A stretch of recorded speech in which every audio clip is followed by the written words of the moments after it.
देखिए, बुशरा ज़ैदी का जो केस है वो एक हादसा था।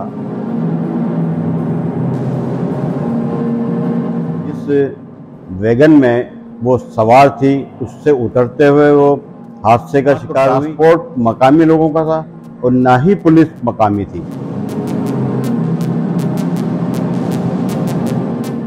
कराची के लोग नहीं है, सिर्फ यहाँ खाने कमाने नहीं बल्कि लूटने आए हुए लोग हैं। कराची के लोगों के अंदर एक लावा था, वो निकल आया।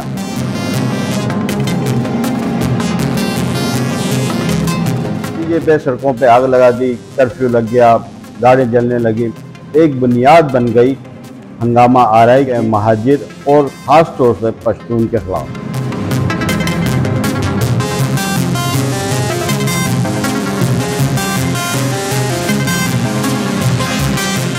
ट्रांसपोर्ट पूरा पश्तून के पास था और MQM वो जमात थी उस वक्त जिसको उसके अपने हलकों में पजीराई हासिल नहीं थी।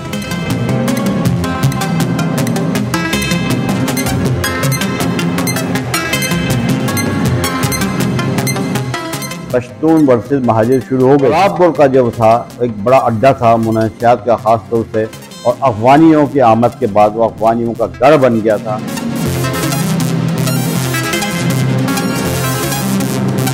मुनशियात के साथ साथ असलहा, लड़कियों की खरीदो फरोख्त। ज़ैदी का जो केस है वो एक हादसा था, इसमें तो कोई शक नहीं है। इसमें ये जो कोई उनसा ढूंढता है कि कोई साजिश थी और उसके बाद जो उसके नतीजे में शहर में हंगामा फूट पड़े और हालात ख़राब हो गए, ऐसी कोई सूरत हाल नहीं थी।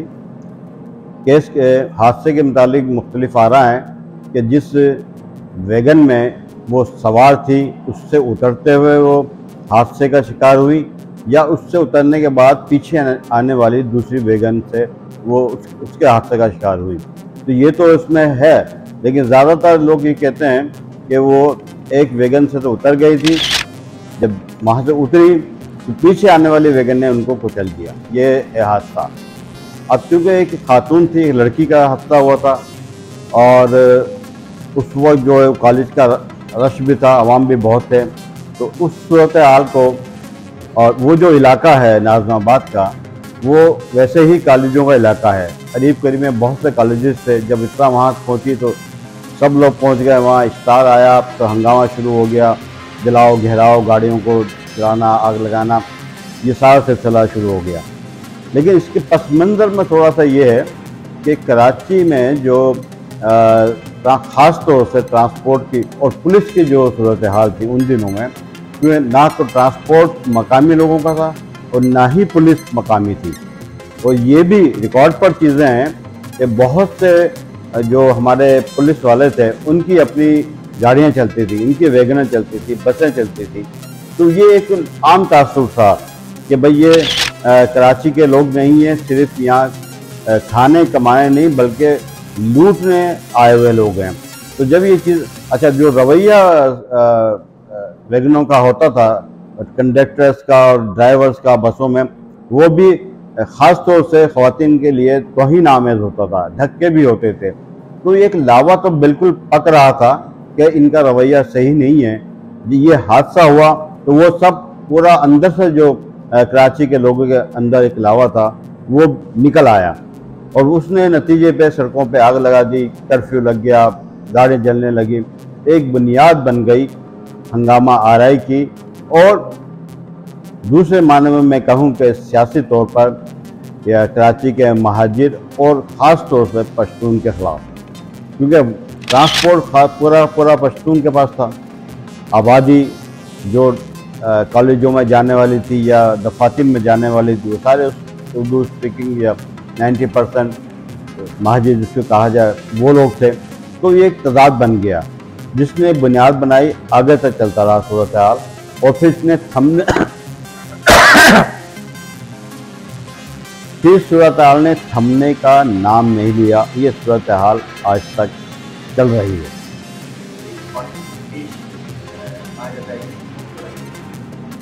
देखिए जिस वक्त ये वाक़या हुआ, MQM को बने तकरीबन मेरा ख्याल 1 साल हुआ था, और MQM वो जमात थी उस वक्त जिसको उसके अपने हलकों में पज़ीराई हासिल नहीं थी।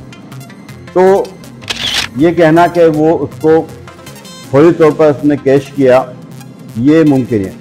अगर हम थोड़ी सी तारीख को देखें, MQM ने इस वाक़े को कैश नहीं किया। MQM ने जो बाद में जो बड़े वाक़यात हुए, अब उसको कैश कह लें या उसका रद्दअमल कह लें, कि देखें ये मैंने कहा ना, जैसे ये सूरत हाल तो पंजाबी पश्तून वर्सेस महाजिर शुरू हो गई थी। ये है वाक़या अप्रैल 1985 का, जो बढ़ता रहा। फिर एक सोराब रोड का वाक़या था। सोराब रोड को 86 में अक्टूबर 86 में जो MQM का जलसा था हैदराबाद में, वहाँ पर सोराब रोड पर उन पर फायरिंग की गई, उसके जुलूस पर फायरिंग की गई। वो नतीजा यही था कि जो बशर ज़ैदी के केस के बाद जो महाजिर और पठान के दरमियान एक तरह का कशीदगी बढ़ गई थी, वो उसका रद्द अमल वहाँ नज़र आया। उससे पहले चूँकि 8 अगस्त 1986 को ही MQM ने एक बड़ा जलसा नेशनल पार्क में किया था। अब यूँ समझ लें वो लॉन्च था, MQM की वो लॉन्चिंग थी, जो हज़ारों की तादाद में वहाँ जमा थे, बारिश के अंदर भी लोग खड़े रहे। उस सूरत हाल ने ज़ाहिर है उन लोगों को भी चौंका दिया कि भाई ये क्या होने जा रहा है। और फिर एक बात, सोराबपुर का जो था एक बड़ा अड्डा था मुनशियात का ख़ास तौर से, और अफ़गानियों की आमद के बाद वो अफ़गानियों का गढ़ बन गया था। मुनशियात के साथ साथ असलहा, लड़कियों की खरीदो फरोख्त, एक तरीके से वो जो हमारी ज़बान में कहा जाता है ना कि माफिया गैंग बन जाता है, तो वो भी था। जब वहाँ से फायरिंग हुई, फिर उसके बाद हैदराबाद में फायरिंग हुई, फिर वहाँ अल्ताफ़ हुसैन का जलसा हुआ, फायरिंग हुई, उसके वास्ते से अल्ताफ़ हुसैन गिरफ़्तार हुआ, और वहाँ उस हालात के तहत कर्फ्यू लग गया था वहाँ। फिर जो दूसरा बड़ा वाक़या हुआ इसी तसलसल में, वो हुआ 14 दिसंबर 1986 को, जिसको हम साना है अलीगढ़ कस्बा कहते हैं, जिसमें 250-300 लोग या शायद उससे भी ज़्यादा मारे गए, पूरी बस्ती जला दी गई। ये एक तसलसल आया। इस तसलसल का जो रद्द अमल आया, रिएक्शन आया, बेनिफिट या जिसको कह लें सियासी तौर पर, वो यकीनन MQM को हुआ। उसके नतीजे में MQM और MQM के जो फॉलोअर्स थे वो मुत्तहिद हुए, सियासी तौर पर भी मुत्तहिद हुए और इज्तिमाई अपने तौर पर भी मुत्तहिद हुए। हर तरीके से उन्होंने इत्तेहाद किया, और नतीजे में 87 के लोकल बॉडी इलेक्शन और 88 के आम जनरल इलेक्शन में उन्होंने कराची हैदराबाद में स्विच किया।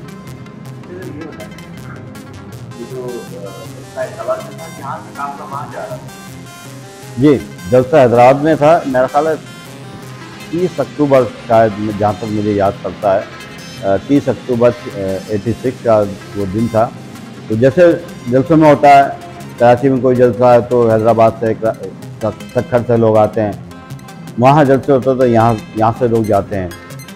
तो ये जुलूस की शक्ल में मुख्तलिफ बसों के अंदर, बाकायदा एक जुलूस नहीं था, लेकिन 2-3-4 बसें निकल गए, फिर 2-3-4 बसें, फिर लोग जा रहे हैं, गाड़ियाँ आई है, इस तरीका का था।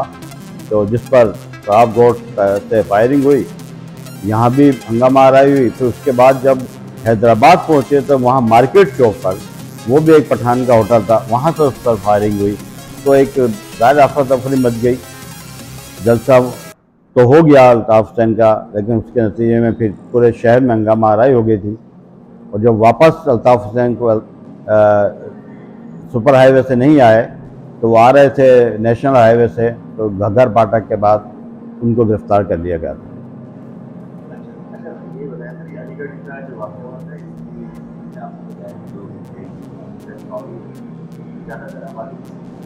लेकिन 2 आबादियाँ थी वहाँ पर।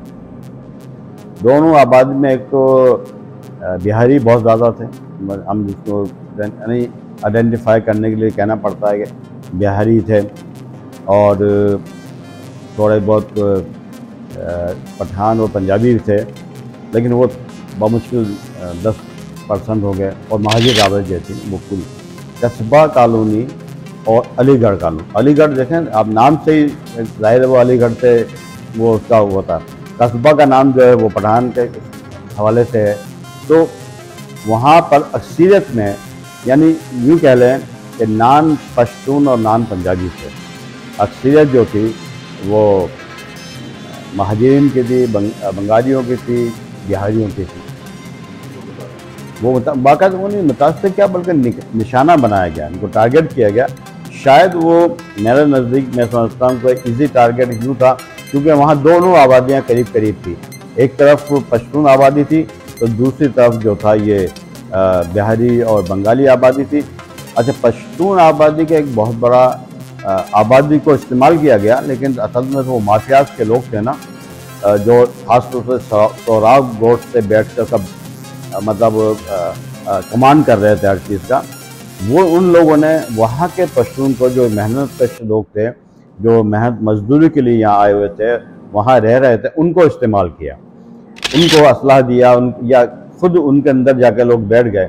इन्हें एक खदशा हो गया था कि अब सोराब गोट वहाँ से ख़त्म किया जा रहा है, बड़े पैमाने पे ख़त्म कर दिया जाएगा। और मेरे ख्याल ऑपरेशन हो चुका था उस वक्त सोराब गोट का, हाँ ऑपरेशन हो गया था। तो वो जो उसका रिएक्शन था, सोराब गोट का ऑपरेशन अगर मैं गलत नहीं हूँ तो इससे कुछ अर्से पहले हुआ था। गौस अली शाह साहब थे चीफ मिनिस्टर, और अल्ताफ़ हुसैन की गिरफ्तारी और इस वाक़े के दरमियान किस वक्त में सोराब गोट का ऑपरेशन हुआ था। तो वो जो लोग उससे